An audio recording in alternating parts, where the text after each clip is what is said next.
اگر آپ چاہتے ہیں کامیابی آپ کے قدم چومیں، آپ جو بھی مانگیں، آپ کی جو بھی خواہش ہو وہ ضرور پوری ہو، تو یہ وظیفہ پھر آپ کے لیے ہے۔ وظیفہ کے بارے میں جاننے کے لیے ویڈیو کو آخر تک دیکھنا ضروری ہے۔ تو ویڈیو سٹارٹ کرتے ہیں۔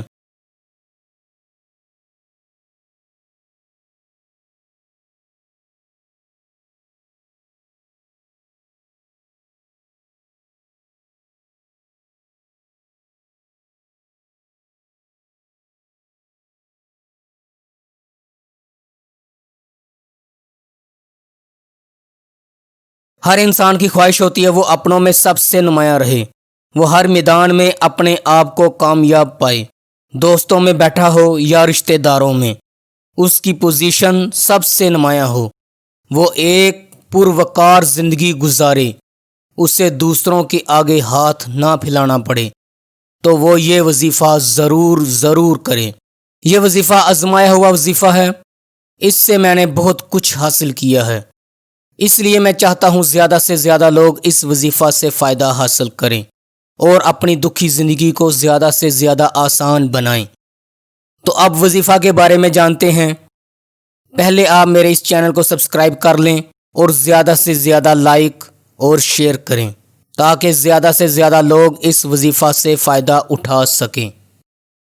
اب وظیفہ کے بارے میں جانتے ہیں۔ ایک دن میں کوئی بھی ٹائم آپ فکس کر لیں، چاہے فجر کے بعد، ظہر کے بعد یا عصر، مغرب، عشاء کے بعد، کوئی بھی ٹائم فکس کر لیں،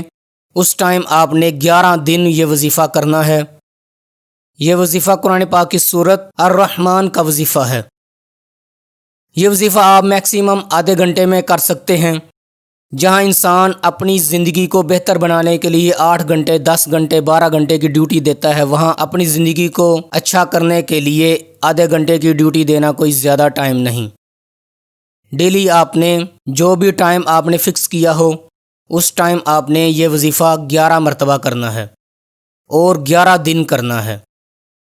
وظیفہ اس طرح کرنا ہے کہ آپ نے سٹارٹنگ میں 11 مرتبہ درود ابراہیمی پڑھ لینا ہے، یا کوئی بھی دروشی پڑھ لیں جو آپ کو آسان لگے۔ آپ 11 مرتبہ دروشی پڑھ لیں، اس کے بعد 11 مرتبہ سورت الرحمن تلاوت کرنی ہے، پھر آپ نے 11 مرتبہ دروشی پڑھ لینا ہے۔ اسی طرح آپ نے 11 دن یہ وظیفہ کرنا ہے، تو انشاءاللہ تعالی آپ جو بھی اپنے رب سے مانگیں گے ضرور ملے گا۔ سورت الرحمن کی تلاوت کرتے ہیں، غور سے سنیے گا، اللہ تعالی برکت فرمائے۔ اعوذ باللہ من الشیطان الرجیم، بسم اللہ الرحمن الرحیم۔ الرحمن علم القرآن خلق الانسان علمه البیان الشمس والقمر بحسبان والنجم والشجر يسجدان والسماء رفعها ووضع الميزان ألا تطغوا في الميزان وأقيموا الوزن بالقسط ولا تخسروا الميزان والأرض وضعها للأنام فيها فاكهة والنخل ذات الأكمام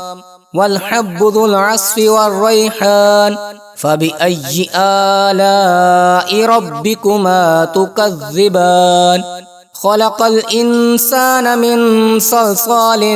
كالفخار وخلق الجان من مارج من نار فبأي آلاء ربكما تكذبان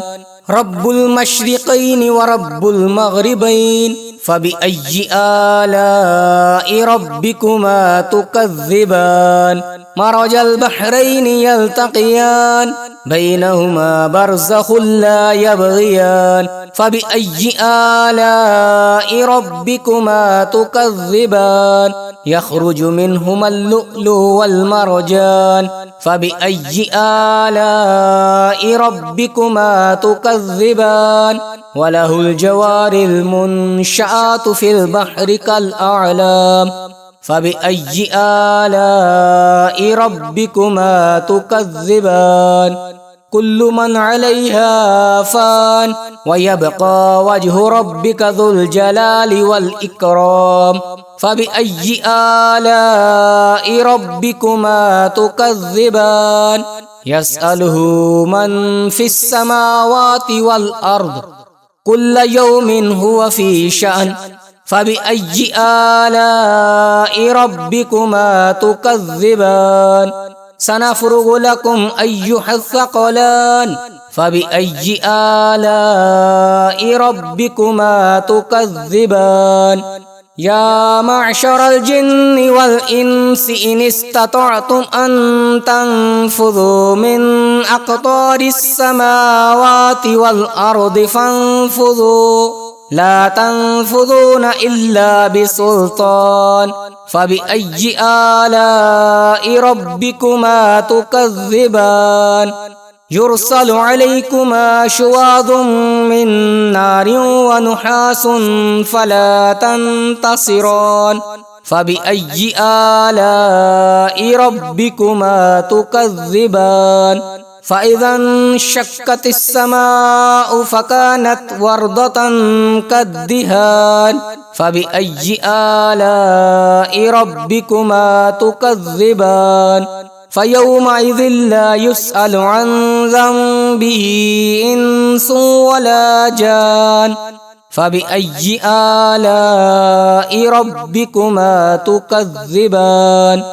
يعرف المجرمون بسيماهم فيؤخذ بالنواصي والأقدام فبأي آلاء ربكما تكذبان هذه جهنم التي يكذب بها المجرمون يطوفون بينها وبين حميم آن فبأي آلاء ربكما تكذبان ولمن خاف مقام ربه جنتان فبأي آلاء ربكما تكذبان ذواتا أفنان فبأي آلاء ربكما تكذبان فيهما عينان تجريان فبأي آلاء ربكما تكذبان فيهما من كل فاكهة زوجان فبأي آلاء ربكما تكذبان متكئين على فرش بطائنها من استبرق وجنى الجنتين دان فبأي آلاء ربكما تكذبان فيهن قاصرات الطرف لم يطمثهن إنس قبلهم ولا جان فبأي آلاء ربكما تكذبان كأنهن الياقوت والمرجان فبأي آلاء ربكما تكذبان هل جزاء الإحسان إلا الإحسان فبأي آلاء ربكما تكذبان ومن دونهما جنتان فبأي آلاء ربكما تكذبان مدهامتان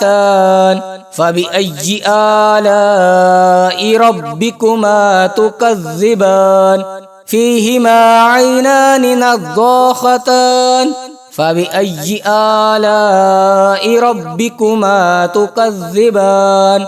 فيهما فاكهة ونخل ورمان فبأي آلاء ربكما تكذبان فيهن خيرات حسان فبأي آلاء ربكما تكذبان حور مقصورات في الخيام فبأي آلاء ربكما تكذبان لم يطمثهن إنس قبلهم ولا جان فبأي آلاء ربكما تكذبان متكئين على رفرف خضر وعبقري حسان فبأي آلاء ربكما تكذبان تبارك اسم ربك ذي الجلال والإكرام صدق اللہ المولانا العظیم۔ اگر ویڈیو اچھی لگی ہو تو آپ اس ویڈیو کو زیادہ سے زیادہ لائک اور شیئر کریں اور اس چینل کو سبسکرائب کریں۔ شکریہ۔